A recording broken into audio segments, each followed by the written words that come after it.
اور اپنی بیٹی کی جو ایک بہت بڑی سرجری ہوئی اس کی وجہ سے میں شاید بہت زیادہ ذہنی دباؤ کا شکار ہوں، تو اس لیے میں نے محسوس کیا کہ مجھے ہراس کیا جا رہا ہے اور میرے خلاف کارروائی کی جا رہی ہے، حالانکہ ایسا کچھ نہیں ہے۔ اور انہوں نے خود سے ہی، وہ کہتے ہیں کہ سپریم جوڈیشل کونسل نے خود سے ہی میری ذہنی حالت کو اور میری دل کے حالات کو جسے کہتے ہیں اندازہ لگا لیا کہ اس کا کیا ہے، اور ایک آرڈر جاری کر دیا۔ نہ تو مطلب معلوم نہیں چیف جسٹس جو سابق تھے آصف سعید کھوسہ، شاید وہ کوئی سائیکیٹرسٹ سے کہ وہ جسٹس قاضی صاحب حفیظ کی ذہنی حالت پر کمنٹ کر رہے تھے۔ اور اسی طرح وہ کہتے ہیں کہ یہ بھی کہا گیا کہ میں کیونکہ گرمیوں کی چھٹیوں پر تھا تو اس لیے مجھے بلایا نہیں گیا، لیکن یہ ہے کہ بس ٹھیک ہے، انہوں نے میرے خلاف آرڈر جاری کر دیا اور وہ سپریم کورٹ کی ویب سائٹ پر بھی ڈال دیا، اور یہ بھی کہہ دیا کہ میں نے جو وزیر عمران خان سے جب کہ وہی وزیر عمران خان جب میرے خلاف میری بیوی بچوں کے احساسوں پر سوال اٹھاتے ہیں تو اگر میں نے ان کے جواب بھی ان کے احساسوں پر اٹھا لیا کہ کیا آپ نے وہی اصول اپنے بھی بیوی بچوں کے احساسوں پر اپلائی کیا ہے، تو اس کے اوپر کہا گیا کہ یہ بڑا برے ٹیسٹ میں تھا یہ میرا سوال اٹھانا۔ تو وہ کہتے ہیں کہ یہ ریفرنس جاری کیا گیا، اور پھر وہ کہتے ہیں کہ جیسے عظمت سعید شیخ کا بتاتے ہیں کہ ان کے ریٹائر ہونے میں 6 دن رہتے تھے، لیکن پھر بھی میرے خلاف جو سپریم جوڈیشل کونسل کی سماعتیں کر رہے تھے ریفرنس کی، اور بڑی جلدی میں تھا کہ میرے خلاف فیصلہ دیا جائے۔ اور اب سوچئے کہ یہ وہ جسٹس عظمت سعید شیخ کے بارے میں اب ان کے الزامات کیوں درست ہیں کہ وہ جسٹس عظمت سعید شیخ ریٹائر ہو کے شوکت خانم کے بورڈ ممبر بن گئے، پھر پی ٹی آئی کے اب وہ کمیشن کے براڈ شیٹ کے چیئرمین بن کے پھر رہے ہیں، مطلب وہ پی ٹی آئی کے اب تو ثابت شدہ آدمی ہیں، وہ عمران خان کے نوکر تھے شوکت خانم میں، اور ان کو وہ جسٹس قاضی فائزہ کے خلاف صدارتی ریفرنس کی سماعت کر رہے تھے، جو جسٹس قاضی فائزہ کو ہٹانے کے لیے وزیر اعظم عمران خان کی ایڈوائس پر دائر کیا گیا تھا۔ اس وزیر اعظم عمران خان کے جسٹس عظمت سعید شیخ ریٹائرمنٹ کے بعد نوکر لگے شوکت خانم میں جا کے۔ تو بہرحال تو یہ سب کچھ کیا گیا۔ اسی طرح وہ پھر یہ بھی بتاتے ہیں کہ جو عبد الوحید ڈوگر ہے، میں نے اس کے بارے میں کہا کہ یہ عبد الوحید ڈوگر جو سا ہے یہ جھوٹی خبریں دینے میں کے لیے مشہور ہے، اس کے خلاف اس نے میرے خلاف ریفرنس دائر کیا ہے، اس کی ساکھ کو دیکھا جائے تو کہتے ہیں کہ اس کے جواب میں جسٹس کھوسہ نے کہا کہ الزامات کو دیکھا جائے گا، یہ نہیں دیکھا جائے گا کہ الزامات لگا رہا کون ہے، الزامات کی سنجیدگی کو دیکھا جائے گا، الزامات لگانے والے کی ساکھ ہمارے لیے جسے کہتے ہیں وہ اتنا میٹر نہیں کرتی۔ تو وہ کہتے ہیں کہ یہ سب کچھ کے باوجود جس طرح میری ساکھ کو ناقابل تلافی نقصان پہنچایا گیا، جس طرح سے میرے خلاف الزامات لگانے والی میڈیا میں جا کر فردوس شکوان کو باوجود کہ کورٹ نے آرڈر کیا، سپریم کورٹ نے اسی 10 رکنی بینچ نے کہ ان کے خلاف کارروائی کی جائے، ان کو چیف منسٹر کا سپوکسمین لگا دیا گیا، ان کو مزید نوازا گیا۔ اس سے زیادہ عدالتی وہ کہتے ہیں کہ احکامات کی میں نے اور عدالتی فیصلوں کی توہین ہوتی اتنی کھلے عام نہیں دیکھی، لیکن بہرحال پی ٹی آئی کی حکومت ہے، کیا ہو گیا اگر وہ توہین کر بھی رہی ہے۔ اس حکومت کو تو ہر ایک کی جسے کہتے ہیں نا ایمنسٹی حاصل ہے، ابھی بھی صدارتی ریفرنس کی جس طرح وہ سینٹ الیکشن کے لیے ججز نے دلچسپی سے سنا، اس سے وہ بڑی قابل غور تھی۔ تو بہرحال وہ کہتے ہیں کہ اب اس سب کے بعد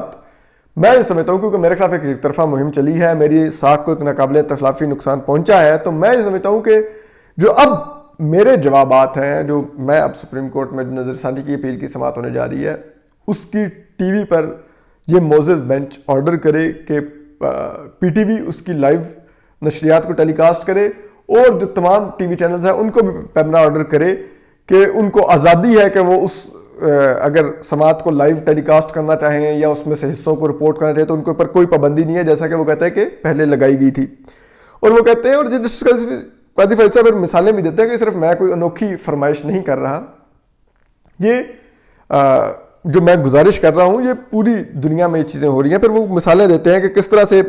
مختلف ممالک لائک وہ آسٹریلیا کے ہائی کورٹ کا بتاتے ہیں، کینیڈا کے سپریم کورٹ کا بتاتے ہیں، چائنا کے سپریم پیپلز کورٹ کا بتاتے ہیں، امریکہ کے فیڈرل کورٹس کا بتاتے ہیں، European court of human rights کا بتاتے ہیں، federal constitution courts and supreme courts of Germany کا بتاتے ہیں، یعنی کہ جرمنی کی سپریم کورٹ بھی، اور supreme court of New Zealand کا بتاتے ہیں، supreme court of South Africa کا بتاتے ہیں، سپریم کورٹ آف برازیل کا بتاتے ہیں، انٹرنیشنل کرمنل کورٹ کا بتاتے ہیں، بھارتی سپریم کورٹ کا مثالیں دیتے ہیں، اور برطانوی سپریم کورٹ کی مثالیں دیتے ہیں کہ جن کی جسے کہتے ہیں ملینز میں، کروڑوں میں لوگ ان کی سماعتیں دیکھتے ہیں جو لائیو ٹی وی پر نشر کی جاتی ہیں ان ممالک میں سپریم کورٹ کی سماعتیں۔ تو وہ کہتے ہیں تو اسی طرح میری بھی سماعت نشر کی جائے۔ تو یہ ایک ماحول ہے، اگر آپ یہ اس کو سنیں کہ ایک سپریم کورٹ کے جج کے ساتھ کس طرح سے ناانصافی کی گئی. اور اب بھی جس طرح سے جسٹس گلزار احمد اور کے سربراہی میں 5 رکنی بینچ نے اپنے ہی اس بینچ کے شریک جج جسٹس قاضی فائز عیسیٰ کے خلاف ایک فیصلہ جاری کر دیا جو کہ کسی طرح سے بھی نہ قانون میں اس کی کوئی نظیر ہے، نہ آئین میں نظیر ہے، نہ پوری دنیا میں اس کی کوئی نظیر ہے، نہ عدالتی فیصلوں میں کوئی نظیر ہے. کس طرح کا ایک سپریم کورٹ کا بینچ اپنے ہی بینچ کے رکن جج کے خلاف فیصلہ جاری کرے کہ آپ وزیر عمران خان کا کیسز نہیں سن سکتے. وہ فیصلہ جسٹس گلزار احمد نے بھی لکھ کے جاری کر دیا. اس کے خلاف بھی جسٹس جو تھے قاضی فائز انہوں نے ڈیسنٹنگ نوٹ جاری کیا کہ کس طرح کا فیصلہ جاری کیا. اس میں انہوں نے وہ لیٹر بھی ریپروڈیوس کیا کہ کس طرح سے ان کے لیے گئے نوٹس کے اوپر جو انہوں نے اور جسٹس مقبول باقر نے لیا تھا، جسٹس مقبول باقر کو نکال کے ایک نیا جسٹس قاضی فائز چیف جسٹس گلزار احمد نے ایک بینچ بنا کے اس کے آگے سماعت کے لیے وہ مقرر کر دیا نوٹس، کیونکہ وزیر عمران خان کے خلاف وہ نوٹس تھا.